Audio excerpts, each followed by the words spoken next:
성경 본문 우리 한 절씩 교독하도록 하겠습니다.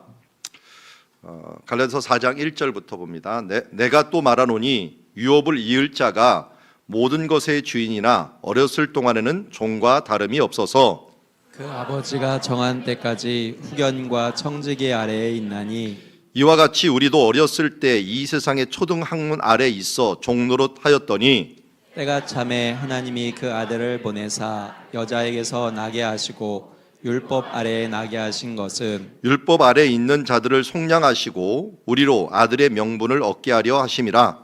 너희가 아들이므로 하나님이 그 아들의 영을 우리 마음 가운데 보내사 아빠 아버지라 부르게 하셨느니라. 같이 읽습니다. 그러므로 내가 이후로는 종이 아니요 아들이니 아들이면 하나님으로 말미암아 유업을 받을 자니라. 아멘. 오늘 찬양 중에 아주 경쾌하게 부른 찬양 중에 하나가 우리는 주님의 친구라 했는데 친구보다 더 좋은 명칭이 있죠. 우리는 아들입니다. 아들. 여기 아빠 아버지라 부르게 되었고 그냥 아들이 아니라 여기 보니까 유업을 받을 자라고 얘기하고 있습니다. 상속자 된 사람입니다. 그래서 천국을 가서 우리가 하는 일들이 왕노릇한다라고 하는 말이 바로 천국의 상속자가 되었다는 것입니다. 그래서 우리는 믿음으로 이 말씀을 받을 때 하나님께서 우리의 상속자로 함께 하시는 줄 믿습니다. 자, 오늘 우리 말씀에는 이러한 상속자, 이러한 유업을 이을 자가 어떻게 되었는가 보니까 4절에 초점을 맞추고 있어요. 때가 참에. 그래서 오늘 때가 참에라고 하는 초점에 맞췄습니다. 하나님께서 일을 하실 때는 반드시 때라고 하는 게 있습니다. 때를 맞추기도 하는데 그 때를 어떻게 맞추시는가 하는 부분들인데 오늘은 너무 이 스케일이 커갖고 여러분들이 좀 모르는 게 많이 나올 거예요. 원래 설교할 때는 모르는 거 30%, 아는 거 70%를 얘기해야 되는데 아마 오늘은 거꾸로 될 것 같아요. 그러니까 그래도 성령님이 여러분들을 지혜의 영을 더하여 주사 이 깨닫고 그로 인하여 기뻐하는 시간이 되시길 원합니다. 이건 목사님들도 잘 모르는 거라서 여러분들이 알면 다 좋은 거고 몰라도 이 원리를 깨닫는 게 가장 중요하니까요. 자, 우리 어제도 보았지만 이스라엘 주변에 나라가 많이 있었어요. 특별히 이스라엘이 있었던 이 땅은 산지였는데요. 산지 해발 한 800m 고치 되는 우리 700, 800대는 대관령 같은 땅이에요. 그러니까 우리나라 지형하고 굉장히 비슷해요. 우리 그 대관령 같은 지형에 원래 이스라엘 사람들이 살고 그곳에 예루살렘이 있다고 생각하시면 돼요. 그리고 동쪽으로 넘어가면 좀 급하게 우리나라도 속초나 이쪽으로 넘어갈 때 좀 급하잖아요. 여기도 급하게 내려가요. 그래서 강릉 정도가 여리고라고 생각하시면 돼요. 강릉 정도가 여리고고 서쪽으로 쭉 와 있는 인천이나 이런 쪽인데 이런 데는 요빠 항구 정도 된다고 생각하시면 지형이 굉장히 비슷합니다. 그런데 옆으로 누웠다 그랬어요. 왜냐하면 이스라엘은 동쪽이 위로 생각을 했기 때문에 이런 식으로 놓고 생각을 했다라는 것입니다. 그런데 주변에 있는 민족이 굉장히 많아요. 민족이 많은데 이스라엘이라는 민족은 주로 산지에 많이 살아서 산족에 해당하는데 원래 산족은 아니고 유목민이죠. 유목민이다 보니까 이게 안전이 보장되는 것이 가장 중요했어요. 그래서 산지 위에서 동쪽은 풀이 좀 나는 초지였어요. 그리고 서쪽은 바닷가에 가까이 있었고 나무들이 좀 키울 수 있는 장소였어요. 그래서 이 지형들이 거의 반대머리였어요. 동쪽 부근은 나무가 별로 안 나고 서쪽 부근만 나무가 나니까 가운데 딱 서면은 동쪽으로는 목초지고 서쪽으로는 농업을 할 수 있는 그런 땅으로서 여겨지는 것이 이스라엘의 특징이에요. 그래서 아모스 선지자를 보면은 나는 목자여 뽕나무 재배자다 이런 표현을 쓰는데요. 그거는 동쪽으로 가면 목자를 하고 서쪽으로 가면 뽕나무를 재배할 수 있는 그런 가장자리에 산다. 이게 예루살렘도 그렇고 베들레헴도 그렇고 드고아도 그렇고 다 그렇게 살아가는 그런 특징을 가지고 있는 지역이에요. 우리나라하고는 좀 틀리죠. 그런데 이런 지형에 사는데 동쪽으로 가면 요단강이 나오고 요단강 넘어서 이게 사해라고 하는 곳이 있는데 사해도 이름이 여러 가지예요. 염해도 있고 아라바해도 있고 또 이 동쪽에 있다라고 동해라고도 불러요. 에스겔서에서는 동해라고 이름을 붙이게 됩니다. 그래서 동해를 넘어가면은 거기에 민족이 4개가 있는데 아래쪽부터 보면은 다 아는 사람들 민족이에요. 에돔은 어디 후손이에요? 에서. 야곱의 형 에서의 후손이고, 암몬과 모압은 롯의 후손이죠. 롯. 이게 롯하고 룻하고 이렇게 헷갈려요. 그런데 또 민족이 똑같아요. 롯이 만들어낸 모압 민족이 있고, 모압 민족의 후예가 이 룻이다 보니까 롯과 룻 굉장히 비슷한데, 어쨌든 암몬과 모압은 롯의 후손이에요. 아람은 아브라함과 같은 친척들이에요. 바단 아람이라고 했잖아요. 그러니까 분웰의 후손, 이런 사람들이 같이 사는 사람이기 때문에 어떻게 보면 이 사람들도 다 아브라함과 관계된 친척들이에요. 그런데 이쪽이 동쪽에 있어요. 여러분, 에덴을 주로 유대인들이 어디로 생각했겠습니까? 에덴은 기혼샘이 나와서 기혼 강을 이루는 곳이 있어요. 이게 에덴 동산에 4개의 강이 있는데 그 중에 강 하나가 기혼강인데, 기혼샘이 있는 곳이 예루살렘이에요. 그러니까 확실한 거는 예루살렘은 옛날 에덴 동산의 한 부분이었다라고는 확실해요. 기혼샘이 이름이 있으니까. 그러니까 이 기혼샘 에덴 동산이 있는 예루살렘에서 동쪽이 되니까 동쪽에 아람, 암몬, 모압, 에돔이 사는 거예요. 여러분, 영화나 드라마 중에 에덴의 동쪽 들어보셨죠? 이게 무슨 뜻일까요? 에덴의 동쪽이? 쫓겨난 사람들이 사는 곳이에요. 그래서 가인도 에덴의 동쪽으로 쫓겨났고, 그래서 여기서도 보면은 이 약속에서 벗어난 사람들이 다 요단강 동쪽으로 다 쫓겨나 있어요. 이게 뭐 쫓겨난 것이라 간다고도 할 수 있고요. 그렇게 가 있는 모습을 보는 것들은 그런 면에서 이제 에덴의 동쪽, 그러면 이 사람들 약속에서 멀어진 사람들이구나 하는 것을 알 수가 있어요. 그리고 서쪽에 좀 특이한 사람들이 사는데, 서쪽에 사는 사람들은 다 함 족속이에요. 함 족속 중에서 저주를 받은 사람이 있죠. 그러니까 노아가 술 먹고 나서 저주한 사람이 누구예요? 함이 자기를 수치스럽게 했는데 함을 저주하지 않고 누구를 저주했어요? 가나안을 저주했어요. 가나안이 누구냐면 4번째 아들이에요. 막내예요. 막내. 함의 막내. 왜 막내를 갑자기 저주를 했을까요? 첫째 아들이 구스. 2번째 아들이 미스라임이라고 애굽입니다. 애굽. 그 다음에 3번째 아들이 리비아예요. 붓 민족이라고 했고요. 4번째 아들이 가나안이에요. 근데 가나안을 저주를 해요. 이 저주하는 이유가 있는데, 잘 보니까 이 사람의 이 모습으로 보면 알아요. 왜 어떻게 저주했느냐? 가장 사랑하는 사람을 저주해버린 거예요. 보니까 함이 제일 아끼는 자식이 가나안이야.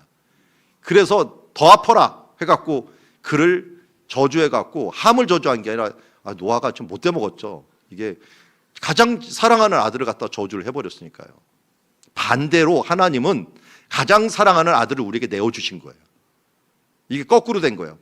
가장 사랑하는 자를 주시는 분이 있고, 가장 사랑하는 사람을 찌르는 사람이 있는데, 이게 노아가 그런 바람에 가나안이 저주를 받았죠. 근데 가나안의 첫째 장남이 누구냐? 시돈이에요. 시돈.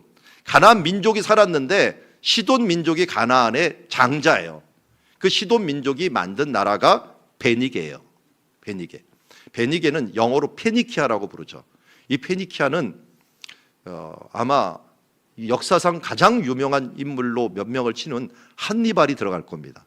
이 한니발이 이 페니키아 사람이에요. 베니게 사람.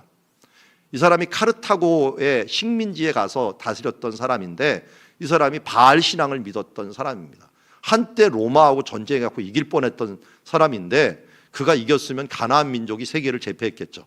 그런데 하나님이 그걸 허락을 안 해줬어요. 그 가나안의 후예가 시돈 민족이고, 시돈 민족이 만들어 놓은 나라가 페니키아인데, 페니키아가 붉다라는 뜻을 가지고, 이 붉은빛은 왜냐하면 붉은빛 염료를 최초로 만들어낸 사람이에요. 여러분들이 옷 만든 이 염료 있죠? 염료를 누가 최초로 만들었느냐? 이 페니키아 사람들이. 시돈 사람들이 만들었는데, 그 사람들 시돈이라고 하면 모르고요, 붉은 옷 만드는 사람, 그래갖고 이름이 페니키아가 돼버린 거예요. 이걸 또 신약시대 때 만들었던 사람이 누구예요? 자주 옷감 장사 루디아. 이 사람도 따지고 들어가면 아마도 페니키아하고 관련이 있는 사람이에요. 그만큼 영향력이 있었던 사람. 로마 시대까지도 이걸 만드는 사람이었으니까요. 여기에 수도가 두로였습니다. 두로. 그래서 두로와 시돈, 페니키아 이 관계들을 다 알아야 되고, 또 시돈은 도시 이름도 있었어요. 그러니까 더 헷갈려요. 시돈은 도시 이름도 되고 민족 이름도 되고, 그 나라를 부를 때는 베니게라고 부르요. 베니게라면 여러분들 익숙하지 않으니까 수로보니게는 아시죠? 수로보니게. 이게 이 지역이 신약 시대 때는 크게 수리아 지역이었는데, 수리아 지역 안에 베니게. 부를 때는 수로보니게라고 부른 거예요. 수로보니게. 그러니까 유다도 마찬가지예요. 수리아의 유다였어요. 그래서 누가복음 1장에 2장에 보면은 예수님이 태어날 때 수리아의 구레뇨가 수리아에 총독되었을 때라는 표현을 써요. 아니 왜 갑자기 수리아 사람을 얘기하나 그랬는데 이 지역이 다 수리아 안에 있었어요. 그 중에서 조그만 행정장관들 또 자치를 리더들, 이 자치를 하는 사람을 분봉왕이라고 부른 거예요. 유다의 분봉왕, 또 어디의 분봉왕 해갖고 자치제도를 돕고, 거기다가 이제 자치가 제대로 못하면 총독을 보내주는 거예요. 이건 행정장관인데 그 행정장관 중에 하나가 빌라도였던 거죠. 빌라도는 큰 수리아 총독의 새끼 총독이에요. 새끼 총독. 그만큼 이게 다양한 그 뭔가 관계들이 많이 있었다. 근데 이 블레셋을 영어로 뭐라 그럴까요? 영어로 블레셋을 여러분들 많이 부르는, 요새 TV에 많이 나오죠. 블레셋을 다른 말로 팔레스타인이에요. 블레셋이. 그런데 이 블레셋이 그럼 지금 팔레스타인이냐? 그건 아니에요. 이 사람들은 이게 타협하기를 좋아해 갖고 알렉산더 대왕이 와 갖고 사람들을 막 섞어버렸어요. 섞어버릴 때 나 그 문화, 알렉산더의 문화 좋습니다 해 갖고 그 속에 흡수가 돼 버렸어요. 그 문화가 흡수돼 보면 어떻게 돼요? 민족이 없어지고 언어도 없어지고 혈통도 막 섞이면서 헬라 중간기라고 하는 헬라 시대 때 블레셋 사람들은 없어져 버렸어. 그래서 예수님 시대 때 블레셋 사람 나오나요? 안 나와요. 없어진 거예요, 중간에. 그런데 그 사람은 없어졌는데 근데 왜 이 블레셋이라고 지금 그 땅을 부릅니까? 왜 팔레스타인이라고 부릅니까? 이게 135년경에 이스라엘이 크게 두 번 반란을 일으켜요. 한 번은 주후 70년에 예루살렘 멸망할 때 한 번 반란을 일으키고, 133년경에 바르코크바라고 하는 사람이 또 한 번 유대가 반란을 일으켜요. 그래서 독립을 이루려고 로마에 대항을 하다가 로마가 진압을 하면서 이 조그만 나라가 왜 이렇게 반역을 많이 일으키냐, 여기 유대라는 이름을 아예 역사상에서 없애버려라. 그래갖고 이름을 그럼 뭐라 부를까요? 이들을 가장 오랫동안 괴롭혔던 민족이 누구냐? 그랬더니 팔레스타인 블레셋이에요. 그러면 이 유대를 지우고 공식명을 블레셋이라고 이름을 해라 해갖고 그때부터 블레셋이라는 땅으로 불리게 된 거예요.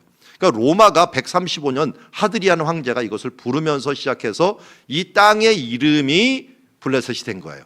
그럼 여기에 누구도 살았느냐? 여기에 유대인들도 살았고요, 기독교인들도 살았고요, 그 한참 뒤에 이슬람이 들어와서 살았어요. 그러니까 여기 사는 사람들을 무조건 팔레스타인 사람이라고 부른 거예요. 이 민족이 있었던 게 아니고 그 지역 이름을 그렇게 부른 거예요. 근데 지금 뭐 전쟁을 막 하는데 뭐 팔레스타인하고 막 전쟁을 한다고 얘기하잖아요. 이거는 팔레스타인 사람 옛날부터 거기 섞여서 살았던 사람 중에 1948년에 이스라엘이 독립을 시켜주면서 거기 살았던 유대인들, 거기서 유대인들도 많이 살았어요. 그 아랍인들 그리고 기독교인들이 있는데 유대인들이 딱 띄어져 나온 거예요. 그리고 자기는 이스라엘이라고 하는 유엔에서 이것을 허락을 해줬으니까 나라를 만들겠다라는 것이고, 또 이 팔레스타인들도 이 유엔에서 너희들도 우리 도와주면 좀 독립국가 만들어줄게. 이게 영국이 여기를 통치하고 있을 때 둘 다한테 당근을 준 거예요. 도와주면 너희 독립국가 시키는데 유대인도 독립국가 시켜줘 버리고 여기 이 본토에 살던 독립국가 시켜버리면 누가 독립이 된다는 거예요. 그래서 영토를 나눠버린 거예요. 나눠버리니까 서로 불만이 생겨갖고 그래서 싸우게 되면서 한 건데, 그럼 우리가 생각하는 것처럼 거기에 있는 민족이 블레셋 사람도 아니고 거기에 원래 살았던 사람들도 아니에요. 그냥 섞여갖고 외국 민족들, 이런 민족들이 막 섞여갖고 살았던 사람들이 분리가 되면서 원래 그 지역을 팔레스타인이라고 부르니까 팔레스타인 사람이라고 불렀고, 그 중에 일부가 이제 정리가 돼갖고 유대인들이 살다 보니까 이스라엘이라고 이렇게 이름을 붙이게 된 거예요. 그런데 그 팔레스타인과 이스라엘이라고 하는 게 요새 전쟁을 하는데 팔레스타인하고 이스라엘하고 싸우는 게 아니에요. 거기는 팔레스타인은 지역민이고, 지역민은 기독교도 있고요, 회교도도 있고 다양한 사람들이 있어요. 그리고 당파가 그 안에서 몇 가지 있어요. 당파가 제일 큰 당파가 파다라고 하는 당파, 피에로라고 하는 파다라고 하는 당파인데, 이 사람들은 여기 산지에 다 살아. 이스라엘이라고 하는 이 산지에 다 살고, 블레셋이라고 믿는 이 가사라고 하는 곳, 이 누가 죽은 곳이냐면 삼손이 죽은 곳이죠. 삼손이 죽은 가사가 원래 영어로는 가자예요.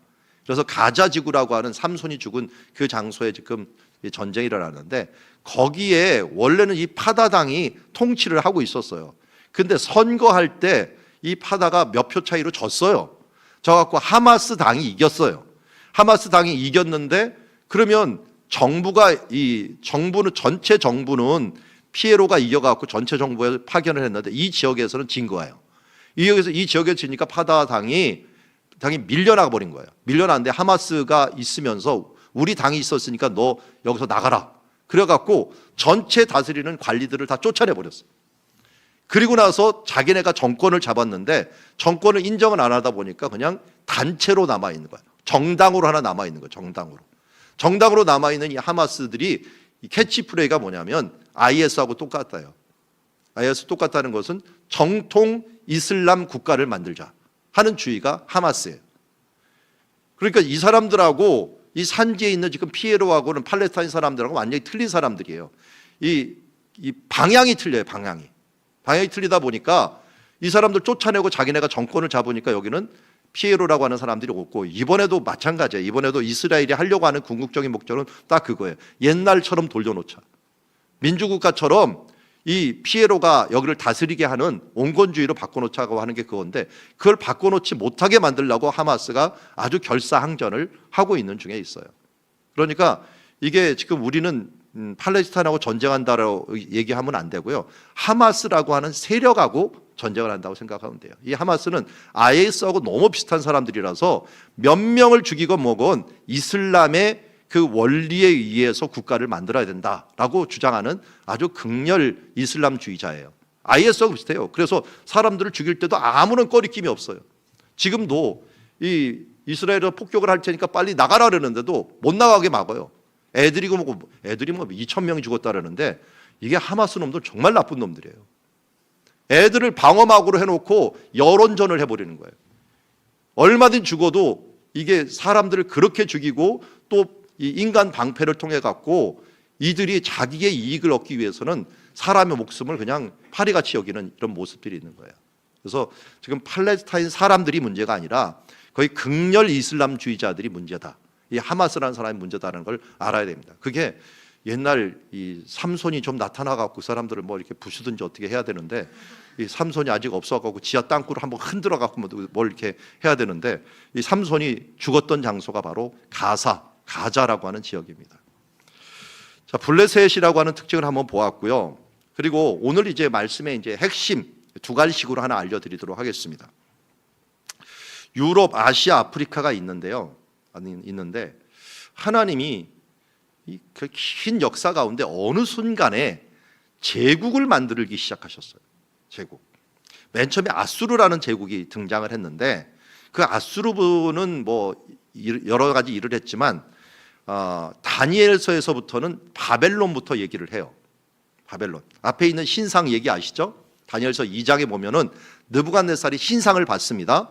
신상을 봤는데 위에는 금, 은, 동, 철이에요. 철과 진흙이 있는데 갑자기 큰 돌이 와서 이 신상을 꽝 부셔뜨리는 건데 이게 대체 뭔가?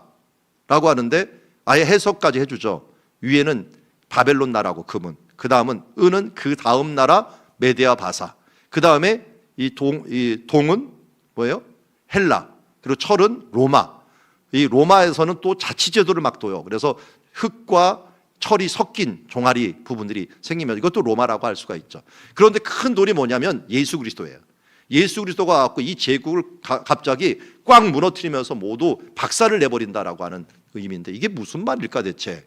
이게 바로 하나님의 때를 이런 식으로 준비한다라고 하는 걸 의미합니다. 그래서 다니엘서는 이 부분들을 4번, 5번 해석을 해줘요.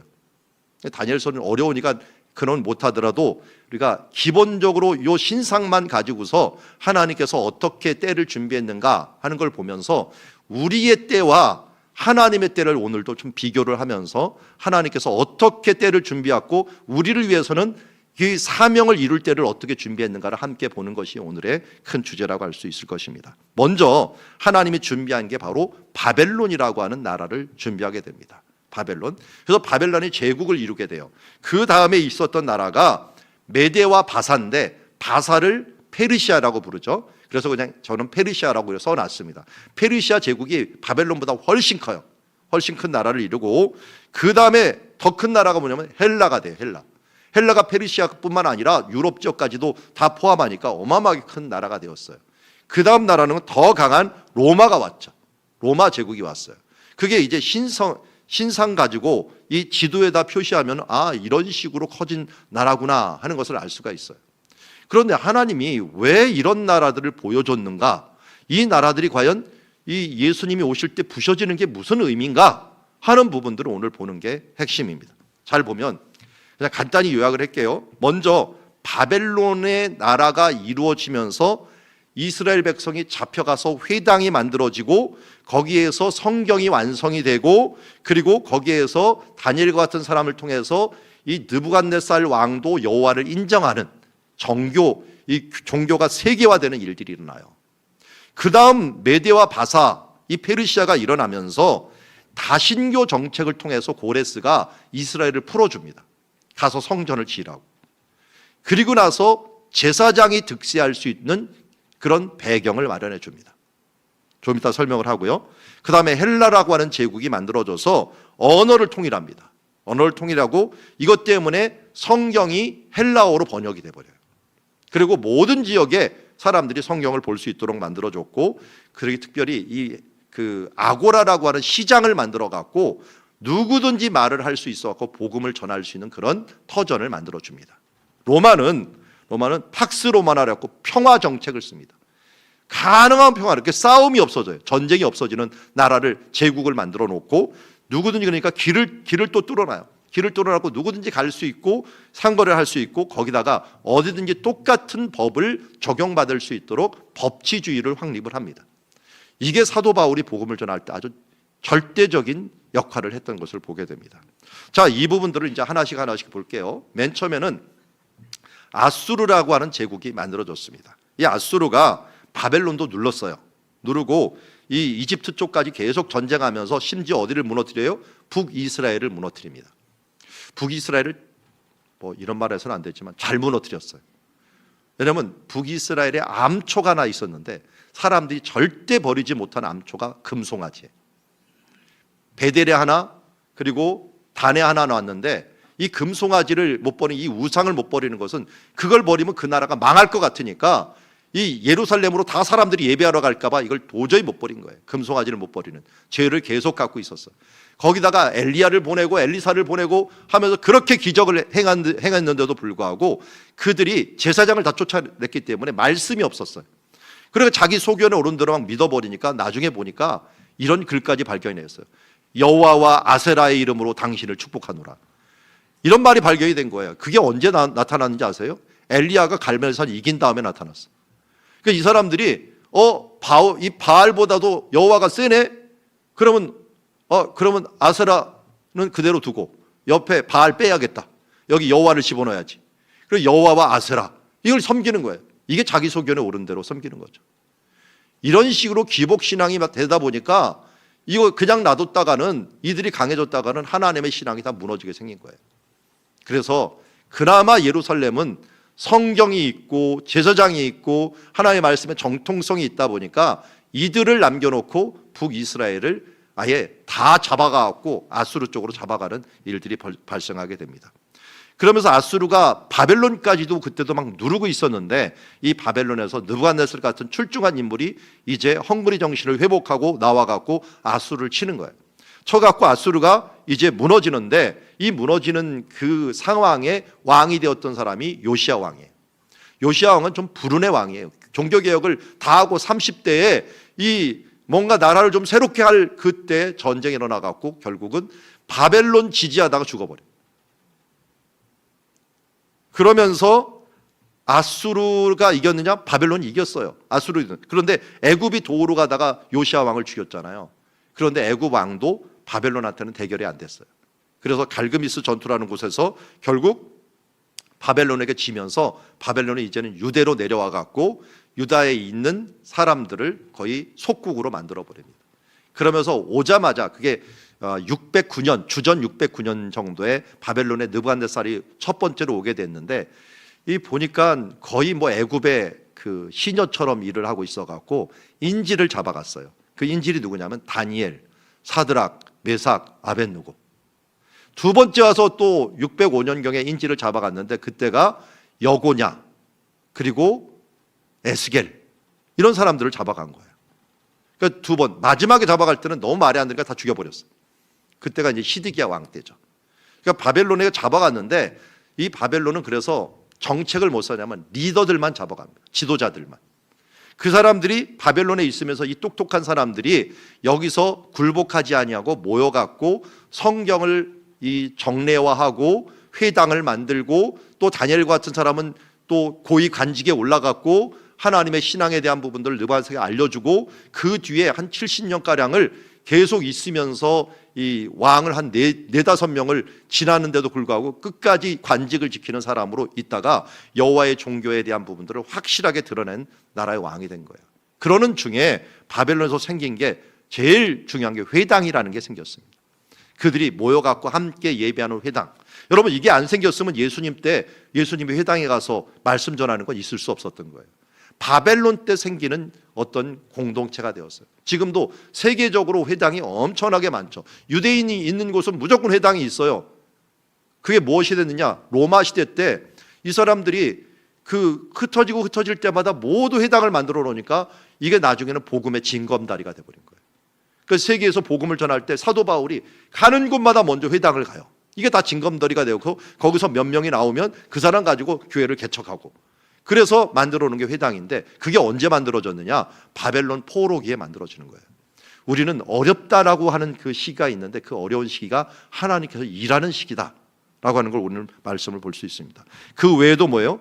여호와의 종교가 세계화된 거예요. 사람들이 우물안 개구리라는 거 알죠? 고 이스라엘 사람들은 하나님이 이스라엘 하나님이라는 것밖에 몰랐어요. 그런데 하나님은 온 우주의 하나님인데 각 나라마다 신이 있다 보니까 여호와는 이스라엘 하나님, 그모스는 모압의 하나님, 그리고 저기 이 다고는 블레셋의 하나님, 이 그 하닷신은 아람의 하나님, 자기 신들을 다 가지고 있는 거예요. 신들. 그러니까 이스라엘 백성은 자기도 모르게 우리의 신들은 여호와다 이 정도만 갖고 있어요. 그것도 여호와도 맨 처음에 미심쩍었어요. 왜냐하면 유목민 생활할 때는 애굽에서 나오기도 하고 유목민 때 불기둥과 구름기둥으로 하고 자기를 도와줬는데 전쟁 때는 하나님이 확실히 도와주는 거 알아. 그런데 가나안 땅에 와보니까 뭐가 급하냐? 농업이 급해요. 농사 짓는데 가나안 사람들이 무슨 신을 섬기냐면 바알 신을 섬기는데 바알 신이 번쩍 우르르 쾅쾅 해야지 비를 내리거든요. 그 비를 내려갖고 살리는 그 풍요의 신은 바알과 아세라거든요. 그래서 농사 질 때는 바알과 아세라 신 믿고 그리고 전쟁이 나면 여호와를 막 찾는 거예요. 이런 식으로 전쟁을 두 개를 양면 작전을 하다 보니까 이 하나님이 어떨 때는 섬기고 어떨 때는 안 섬기고 이런 식으로 돼버린 거예요. 일시적인 신앙이라고 하죠. 필요할 때만 믿는 신앙. 그걸 깨버린 게 엘리야예요. 엘리야가 하나님 불도 내릴 수 있어, 비도 내릴 수 있어 하는 거를 친히 보여준 거예요. 그래서 불 내리는 것뿐만 아니라 기도해갖고 비가 오는 것까지를 증명을 하면서 정말 여호와는 우리 하나님이구나. 이때부터 바알과 아세라의 신앙이 한번 꺾인 거예요. 꺾이고 하나님은 모든 것을 할 수 있는 우리 민족의 하나님. 근데 거기까지였어요. 우리 민족의 하나님 거기까지. 세계의 하나님은 몰랐어요. 이 세계의 하나님은 다니엘이 알려준 거예요. 다니엘이 환상과 꿈을 보면서 해석하고 그가 느부갓네살 왕 앞에서 하나님의 뜻을 보여주고 또 모르드게 같은 사람들이 하나님의 역량들을 보여주면서 하나님은 이게 우리나라만의 하나님이 아니라 온 우주의 하나님이구나 하는 것을 그렇게 알게 됐다는 것입니다. 여러분들도 마찬가지 아니에요? 내 하나님만 돼서는 안 되고요. 우리 하나님만 돼서는 되는 게 아니라 온 우주 가운데 통치하시는 하나님, 전능하신 하나님, 모든 것을 다스리는 하나님을 믿어야 되거든요. 바로 이게 바벨론에서 배운 이스라엘의 어떻게 보면 학습이에요. 학습. 거기다가 그동안은 말씀이 귀한 줄을 몰랐는데 떠나보니까 하나님의 말씀이 너무 귀한 거예요. 근데 잡혀간 사람들이 누구냐? 제사장들이 많이 잡혀갔어요. 제사장들은 웬만해서 안 죽였거든요. 근데 이 제사장들은 뭐 하고 있었냐면 성경 말씀을 외우는 사람이었어요. 거의 외우고 있었기 때문에 이 사람들이 후손들에게 말만 해서는 안 될 것 같으니까 드디어 기록을 하기 시작한 거예요. 그러니까 첫 번째 성경을 기록하기 시작. 물론 모세가 기록한 성경이 있었지만 얼마나 성경이 적었으면 요시야 왕 때 성경 하나 발견했다고 난리를 치고 그것 때문에 이 왕한테 와서 성경 하나 뭐 귀한 거 발견했습니다 하면서 읽어줬을까요? 그만큼 성경이 희귀했거든요. 그런데 이 성경 말씀을 구약 성경을 아주 일목요연하게 정리할 수 있는 시기가 바로 이 바벨론 포로기였어요. 심지어 이것을 갖다가 해석하는 책까지 만드는 게 탈무드예요. 탈무드가 그것을 해석하고 만들어서 이제 바벨론 탈무드가 가장 유명해요. 그만큼 하나님의 말씀을 체계화시킬 수 있는 아주 귀한 시간이었다라는 것입니다. 자, 우리는 때로 바벨론과 같은 곳에 잡혀갈 수가 있습니다. 그런 경우를 당할 때가 있어요. 포로 잡혀 있는 것 같아요. 그리고 눌려 있는 것 같아요. 그런데 그때를 우리는 절망의 시기라고 생각하면 안 돼요. 하나님께서 지금 바벨론과 같이 포로 잡혀 있는 이 시기에 무엇을 원하는가? 그런 상황에서 하나님이 하나님 되심을 내가 믿음으로 나타내고, 그리고 그 가운데 일하시는 하나님을 내가 발견하고 그 가운데 말씀을 정립하면서 더 굳건히 서는 그런 시간이 되어야 될 줄 믿습니다. 그게 바로 때가 참에 준비하는 우리들의 자세라고 할 수 있을 것입니다. 두 번째, 이제 바벨론이 누구한테 무너지냐면 메대와 바사에게 무너져요. 원래 바벨론이 아수르를 혼자서 멸망시킬 만한 힘은 없었어요. 누가 필요했냐면 메대와 바사가 필요했어요. 특별히 메대가, 바사는 옛날에 조그만 부족 국가였고 메대 안에 있었던 나라예요. 그러니까 메대가 워낙 강한 나라다 보니까 아수르를 정복할 때 메대가 도와줬어요. 어느 정도로 도와줬느냐? 느부갓네살 부인이 메대의 공주예요. 그래서 이 공주가 워낙 영향력이 있다 보니까 이 공주가 오긴 왔는데 너무 힘들어하는 거예요. 왜냐하면 바벨론은 다 평지야. 다 평지, 농토가 있는 평지인데 여기 메대는 뭐예요? 다 산이야. 산에 있는 이런 나무들 이런 걸 보면서 자라났던 공주가 이 향수병에 걸려갖고 어찌할 줄을 모르니까 이 느부갓네살이 뭘 만들었을까요? 공중정원을 만들었던 거예요. 공중정원. 이 바벨탑 같은 걸 만들어갖고 그 사이사이에 계단식에 다 나무를 심어갖고 인공산을 만들어준 거예요. 인공산을. 누구를 위해서? 메대 공주 자기 부인을 위해서. 왜요? 잘 보여야지 같이 전쟁하거든요. 이거 잘못 보였다가는 메대와 협력이 안 돼버리면 이 아수를 이길 수가 없는 거예요. 그래서 메대와 그만큼 협력을 했는데 문제는 뭐냐? 이 느부갓네살까지는 잘해요. 그런데 그 다음 아들은 어떻게 될까요? 캄비세스라는 아들인데 부인이 메대 사람이 아니어도 돼요. 이미 다 얻었으니까. 그러니까 메대를 어떻게 보면 도외시하게 되는 거야. 다 이기고 난 다음에 화장실 들어갈 때와 나갈 때 틀리다고 그를 밀어낸 거야. 그러니까 메대 사람들이 화가 난 거예요. 화가 나 있는 상황에 메대의 힘은 지고 이 메대의 딸의, 메대 공주의 아들이 바로 고레스인데, 이 고레스가 바사라는 곳에서 태어나면서 힘을 키워갖고 이 바사 왕국이 어떻게 보면 페르시아 왕국이 메대를 집어삼킨 거예요. 삼키면서 더 커지면서 이들이 힘을 합쳐갖고 뭘 했냐면 바벨론, 우리를 배신한 바벨론을 치자 해갖고 이 바벨론을 먹어버린 겁니다. 그 사람이 고레스고, 그 고레스가 이제는 바벨론을 무찌르고 나서 한 정책이 뭐냐면 바로 이 바사가 종교 자유화 정책을 씁니다. 바벨론으로 침공을 하려고 그러니까 바벨론이 워낙 견고하다 보니까 이게 거의 강으로 다 둘러싸여 있었거든요. 그래서 강을 다 막아버렸어. 막아버렸는데도 워낙 견고한 성이라서 들어갈 때 너무 많은 사람이 죽을 것 같으니까 고민을 하고 그래도 전투하려고 했는데 그쪽에서 이미 사람을 보냈대요. 거기 느보 그 신이라고 하는 그 신이 있는데 그 신을 섬기는 제사장이 보내갖고 우리가 문을 열어줄 테니까 우리 신을 좀 섬기게 해다오. 해갖고 그 신을 그러면 그래 싸우지 말고 너희 신 섬기자. 그럼 너희 신만 섬기면 되냐? 다른 신도 섬길 수 있도록 허락을 해줘야지. 그래서 이때부터 생각을 바꿔갖고 그러면 각 민족의 신들 다 섬길 수 있도록 허락을 해준다. 그러면서 이제 그 전까지는 신과 신이 싸우는 전쟁이었는데 이제는 신하고 안 싸우겠다. 신전은 만들어 놓고 이 정치적인 세력 왕들만 싸울 테니까 너희 신들은 그대로 둘 수 있도록 하겠다. 그러니까 민간인들이 너무 환영을 하는 거예요. 왜냐하면 이 고대에는 신을 전쟁할 때 여러분 그 블레셋이 언약궤를 빼앗을 때 어떻게 했습니까? 이스라엘 언약궤를 빼앗았죠. 어디로 가져갔던가요? 다곤 신전 앞에 가져가는 거예요. 왜냐하면 이스라엘 신을 드디어 얻었다라는 거예요. 이게 이긴 거예요.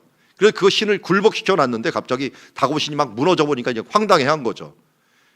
여기 마찬가지예요. 바벨론도 신전이 있었어요. 마루둑이라고 하는 신전이 있었는데 이 마루둑 신 앞에 모든 우상들을 다 뺏어온 거예요. 그래서 여호와의 신은 언약궤가 없어졌는지 없으니까 이 여호와의 신전에서 가져온 물건들 그걸 다 갖다 놓고 이 벨사살 왕이 마지막 멸망이 직전인데도 불구하고 막 축제를 해요. 이게 뭐냐면 마루둑 신이여 그전까지 이 신들을 다 이겼으니 이번에도 저 페르시아 신을 이기게 하여 주시옵소서 하는 축제예요. 그런데 뭐 힘이 없이 무너졌는데 고레스가 보니까 이거 신하고 싸우다가는 지방에서 계속 반란이 일을 것 같아. 신하고 안 싸우겠다 이제는. 그러니까 신들은 아예 신전을 지어줄 테니까 예배드려라. 예배드리고 특별히 우리 왕들을 위해서 기도를 해다오. 그리고 우리는 진짜 정치 세력하고만 싸우겠다 그러니까 싸움이 한 반의 반은 줄어드는 거예요. 왜냐면 예전에는 신을 위해서 싸우다 보니까 지금도 마찬가지잖아요. 힘든 게 이 IS라든지 이 하마스가 힘든 게 신의 이름으로 죽여요. 사람들을 죽일 때 알라는 위대하다면서 이 칼로 쳐버리니까 이건 신의 이름으로 싸우는 것들, 신을 앞세우고 정교 분리가 안 되는 신을 앞세우고 싸우는 건 너무 위험해요. 왜냐면 목숨 걸고 싸워 이 사람들이. 지금도 그러니까 옛날에는 더 심했죠. 이걸 분리가 고레스가 싹 해다 버리니까 아니 너희 신 섬기게 할 테니까 그냥 왕하고만 나와. 그러니까 뭐 국민들이 싸울 힘이 별로 싸울 재미도 없고 싸울 의지도 없었어요. 너무 강하니까 항복. 우리 신을 섬기게 해. 그래서 선을 섬기는 거예요. 이집트도요 갔더니 다들 그냥 항복이야. 자기네 신 섬기게 한다니까 그냥 항복이에요. 왕들은 힘이 없어져 버린 거야 갑자기. 그러면서 누가 힘이 세졌느냐? 왕들은 다 이 속국이 되니까 힘이 없어지고 제사장이 힘이 세져 버린 거예요. 제사장이. 그래서 졸지에 이 제사장이 큰 힘을 얻은 거예요. 요 시기 고레스가 등장할 시기에 기도한 사람이 바로 다니엘이에요.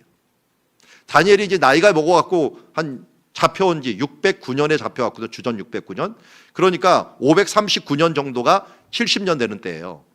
자기가 70년 되던 때 예레미야의 그 예언을 기억하고 나서 70년 만에 그치리라고 하지 않았습니까? 하면서 기도한 내용이 바로 다니엘서 9장이에요. 이 9장에서 얼마나 간절히 기도했는지 주여 3창에 원조가 나옵니다. 주여 3창의 원조가 누구예요?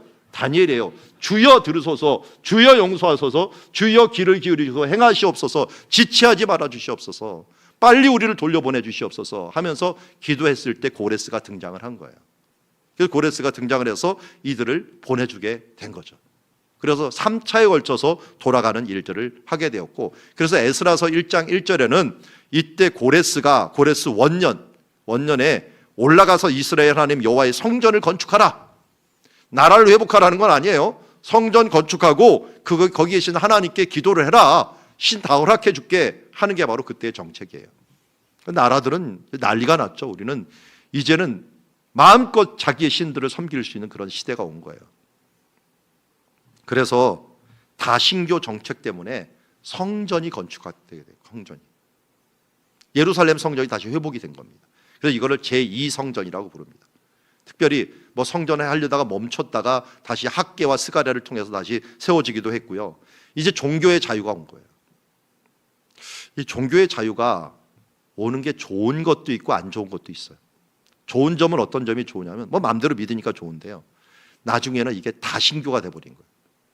아, 우리 신만 있는 게 이쪽 신 존중해줘야 돼. 싸우면 안 돼. 그러니까 어떤 사람은 그 신 좋은 것 같아. 우리 신도 섬겨보자. 저 신도 섬기자. 이게 다신교가 돼버린 거예요. 그러니까 원래 종교는 세 개의 종교가 있었어요. 이 고대에는. 첫 번째가 여호와를 섬기는 게 유일신 종교예요. 나 외에는 다른 신을 섬기지 말라 그랬으니까 유일신이에요. 유일신은 다른 신은 가짜라는 거예요. 두 번째 일신교예요. 각 민족마다 자기 신이 있다는 게 일신교예요. 일신교. 그 다음에 다신교예요. 다른 신들도 다 인정을 해야지. 근데 지금은 이 다신교가 너무 강해졌죠. 이 다신교가 되면서 무슨 일이 일어나냐면 신화가 생겨버렸어요. 신화. 왜냐하면 민족이 항상 부흥하는 게 아니고 민족이 있다가 없어질 때가 있어요. 약해지면. 그럼 그들이 섬겼던 신이 있을 거 아니에요. 그 섬겼던 신은 신화로 남는 거예요. 제우스 신 남고 뭐 아데미 신 남고, 이거는 신이 실패한 신들이에요. 그 당시 한때는 강했는데 실패한 신들은 신화로 남은 거예요. 그 이야기를 이제 막 그리스에서 막 모아갖고 이런 신 이야기를 남았는데, 성공한 신은 어떨까요? 아직도 남아갖고 경전을 가지고서 남아있는 이 히브리 같은 신은 성경이 남아있잖아요. 이런 신들은 남아있는데, 그 외의 신들은, 실패한 신들은 뭐 버리기는 아깝고 잊어버리기는 아깝고 그래서 신화로 기억되는 다신교들의 신들이 돼버린 거예요. 그래서 이런 잡스러운 신들의 이 여호와의 종교를 하나로 집어넣으려고 하는 사람들이 세상 사람이고, 우리는 이들은 가짜기 때문에 그냥 가짜의 이야기들이 그냥 신화로 남아갖고 그 민족에서 섬겼던 신들이 이런 신이다 하는 걸로 우리가 알고 있는 것입니다. 그렇기 때문에 종교의 자유는 어떤 면에서 우리가 여호와의 종교를 마음대로 믿게 하지만 또 우리의 신앙을 또 깎아먹는 역할들을 하는 다신교라고 하는 이것들 때문에 오염되기 쉬운 모습들을 보게 됩니다. 그리고 예수님이 태어날 때 예수님의 아버지가 요셉이었죠. 어디 후손이에요? 다윗의 후손이에요. 다윗의 후손이면 조금 직위가 있어야 될 거 아니에요. 그래서 뭐 하고 있어요? 저 목수하고 있어요. 그것도 저 나사렛 시골, 뭐 이름에도 별로 안 나오는 그 시골에서 이 집수리하는 집수리공이에요. 솔직히 그냥 목수가 아니고 집수리공이에요. 원어상으로는 집수리공을 하고 있었던 거예요. 뭐 거의 석공에 가깝습니다. 그러니까 손이 엄청나게 거칠었겠죠. 돌 다루고 나무 다루고 잡스러운 거 다 다루니까요. 그런 사람으로 남아 있는데, 제사장들은 뭐 하고 있었어요? 다 리더가 돼 갖고 성전에서 한 가닥씩 하고 있었어요. 그리고 제사장 후손이었던 사람이 누구냐면 세례 요한이에요. 세례 요한은 사람들이 눈을 좀 유심히 봤어요. 그 사람은 왜 태어날 때부터 특이했잖아요. 막 기적도 있었고, 뭐 아버지가 그 이름 될 때는 막 벙어리가 열리고 막 하니까, 그래서 요단강에서 사람들을 세례 주고 있으니까 사람들이 뭐라고 물어봤어요? 당신이 그리스도입니까? 워낙 제사장이 뜨고 있는 시대에서 쿰난이라고 하면서 발견된 문서에 보면은 워낙 다윗의 후손들이 흐지부지 없어져 버리니까 이제는 아론의 후손 가운데 메시아가 나온다고 막 적어놓은 것들이 있어요. 그만큼 제사장들이 득세를 하고 있었고, 다윗의 자손들은 저기 밑에 가서 있는지 없는지 모를 정도로 그렇게 돼 있는 세상이 바로 예수님 시대였어요. 왜 그렇게 됐다고요? 고레스 덕에.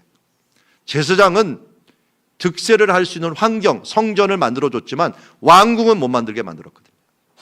못 다스리게 만들어버리니까 그들은 그야말로 평민이로 돌아가 버리고, 제사장들은 최고 지도자로 남아있어서 뭐 대제사장들 이런 사람들이 다스리는 나라가 돼버린 것을 보게 됩니다. 이게 바로 메대와 바사 가운데 있었던 부분입니다. 자, 우리 가운데도 동일하게 이런 분위기들이 있습니다. 이 하나님의 그 말씀을 잘 섬기려고 하는데, 우리 주변이 이 고레스 정책 때문에 다 다신교들, 뭐 그것만 믿으면 돼, 이것만 믿으면 돼. 이 다신교, 이게 사람들이 뭐 착하게만 살면 다 천국에 가지. 우리 교회 옆에 바로 천주교가 있는데, 천주교가 그렇게 얘기를 해요. 이렇게 하든 저렇게 하든 다 착한 일 하면 천국 가는 거 아니에요? 이런 식의 사고들을 너무 많이 갖고 있어요. 근데 예수님이 그렇게 얘기했나요? 내가 곧 길이요 진리요 생명이니 나로 말미암지 않고는 하나님 아버지께로 갈 자가 없다라고 분명히 얘기했잖아요. 예수님만이 유일한 길이요 진리요 생명이라는 거예요. 여러분, 길이라는 건 뭡니까? 예수를 그리스도라고 부르죠. 그리스도라는 말 안에 길, 진리, 생명이 있어요. 하나님께로 가는 길을 열어주는 사람이 있고, 진리의 말씀을 주는 사람이 있고, 또 생명을 풍성하게 하는 사람이 있어요. 이걸 3대 기름 부음 받은 자라고 얘기합니다. 이 그리스도는 기름 부음 받은 자란다는 뜻인데, 이 기름 부음 받은 자가 구약 성경에는 누구가 있었어요? 제사장, 맨 처음에 아론이 제사장이 받았고요. 두 번째 왕, 사울 왕과 그리고 다윗이 기름 부음 받는 게 나오죠. 그 다음 누구예요? 엘리야가 엘리사를 기름 붓는 장면 나오죠. 그래서 선지자예요. 그런데 하나님께로 인도하는 건 제사장이에요. 제사장이. 그게 길 역할을 해주는 거예요. 제사장이. 그리고 하나님께로 말씀 받아가고 우리에게 주는 일들, 그리고 성경책은 누구의 책이라고 해요? 선지자들의 글이라고 얘기를 해요. 선지자들이 하나님의 말씀을 받아가고 진리를 우리에게 전달해 줬어요. 그리고 생명을 풍성하게 하는 것, 행정을 통해서 풍성하게 만드는 것들은 왕이 하는 일이에요. 이걸 서구 문화에서 가져왔고 삼권 분립이라는 것으로 만들어놨어요. 이게 뭐예요? 제사장은 입법, 아니 사법. 그 다음에 선지자는 입법, 법을 만드는 거고, 이 왕은 행정. 그러니까 입법, 사법, 행정이 이게 정권을 가진 분이 바로 예수님이라는 거예요. 그러니까 내 인생에 있어서 길이요 진리요 생명된다는 것은 내 모든 삶에 있어서 입법, 사법, 행정, 이 모든 권한을 가진 분이 예수님입니다 라고 고백하는 게 예수는 그리스도라는 뜻이에요.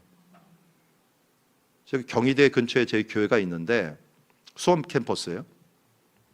거기 CCC가 하나 걸어놓은 게 있다고요.